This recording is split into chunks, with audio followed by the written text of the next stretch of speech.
حضرت حسن بصری رحمۃ اللہ علیہ کے سامنے ایک مرتبہ دنیا کا ذکر آیا تو انہوں نے فرمایا احلام نوم او کظل زائل ان اللبیب بمثلها لا یخدع، اس کی مثال دنیا کی مثال سونے والوں کے خواب کی ہے یا چلنے والے سایہ کی ہے، عقل مند آدمی کو اس جیسی چیز کے ساتھ دھوکہ نہیں دیا جا سکتا۔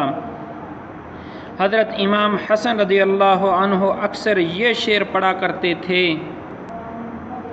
یا اہل لذات دنیا لا بقاء لها ان اغترارا بظل زائل حمق،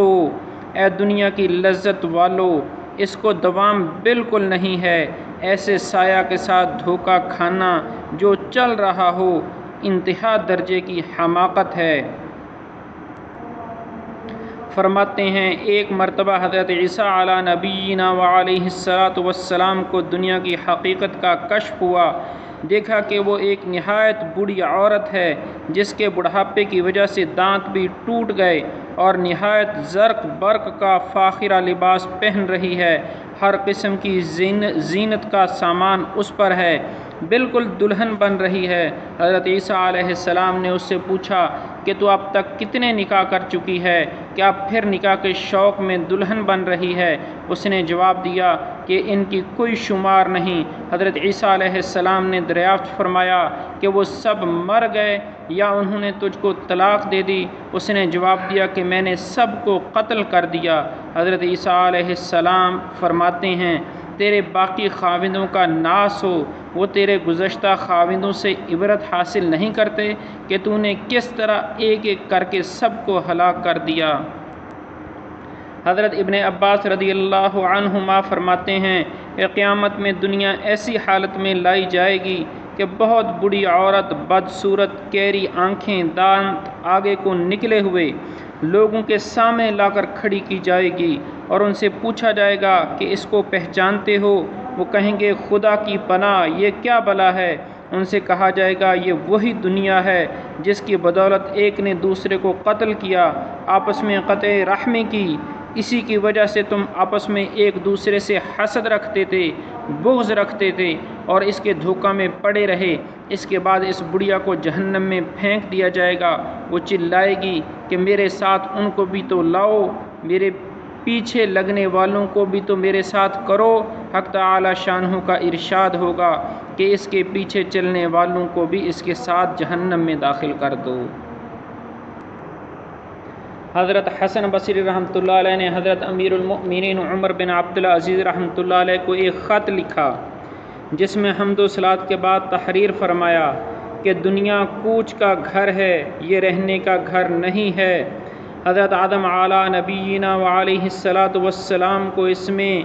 سزا کے طور پر بھیجا گیا تھا کہ جنت میں ان سے ایک لغزش ہو گئی تھی، ایک بھول ہو گئی تھی، ایک چوک ہو گئی تھی، اس لیے اس سے ڈرتے رہیں، اس کا توشہ اس کو چھوڑ دینا ہے، اس کا غنا اس کا فقر ہے۔ دنیا میں غنی وہی شخص ہے جو ظاہر میں فقیر ہے، یہ ہر وقت کسی نہ کسی کو ہلاک کرتی رہتی ہے۔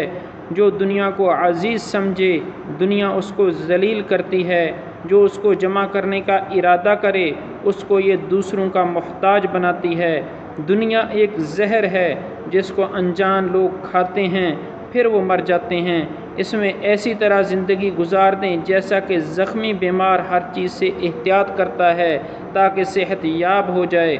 اور کڑوی دوا اس لیے استعمال کرتا ہے تاکہ مرض طول نہ پکڑے۔ آپ اس مکار دغاباز فریبی سے احتیاط رکھیں جو محض دھوکہ دینے کی وجہ سے بنتی سنورتی ہے اور دھوکے سے لوگوں کو مصیبت میں پھنساتی ہے اور اپنی امیدوں کے ساتھ لوگوں کے یہاں آتی ہے اور اپنے منگنی کرنے والوں کو آج کل پر ٹالتی رہتی ہے، بس یہ ان کے لیے ایسی بنی ٹھنی نئی دلہن بن جاتی ہے کہ آنکھیں اس پر ٹکٹکی لگا لیتی ہیں اور دل اس کے فریفتہ ہو جاتے ہیں اور آدمی اس کے جان نثار بن جاتے ہیں، لیکن یہ کم بخت سب کے ساتھ دشمنی کرتی ہے۔